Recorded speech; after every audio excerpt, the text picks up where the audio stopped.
আমরা শুনতাম আবার নিন্দুকেরা বলে যে এক সময় নাকি সবার আগে গোপালগঞ্জ মাননীয় স্পিকার, এখন কি আমরা বলবো সবার আগে বগুড়া মাননীয় স্পিকার?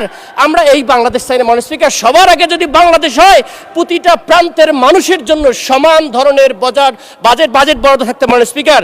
এখন আসি আমার এলাকার কথা নিয়ে। অমর্ত্য সেন একটা কথা বলেছেন, ডেভেলপমেন্ট ইজ ফ্রিডম, কিন্তু আমার এলাকার ফ্রিডম আসলে খুবই সংকীর্ণ।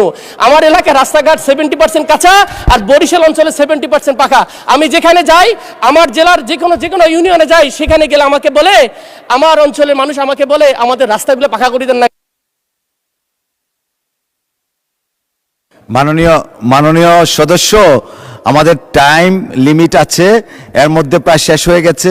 আপনি যে বিষয়গুলো কথা বলবেন, আমার মনে হয় আপনি যদি মাননীয় স্থানীয় সরকার পল্লী উন্নয়ন সমবায় মন্ত্রী মহোদয়ের সাথে গিয়ে দেখা করেন, আপনার এলাকার উনি সিনিয়র নেতা, দেশের নেতা, উনি আপনাকে হেল্প করবেন রাস্তাঘাটের বিষয়ে। আপনি বসুন দয়া করে, এই কথাগুলোই তো বলতেন, হয়ে গেছে। আপনি ওনার সাথে দেখা করুন, রাস্তাঘাটের ব্যাপারে উনি নিশ্চয়ই অ্যাটেনশন দিবেন। অসংখ্য ধন্যবাদ আপনাকে।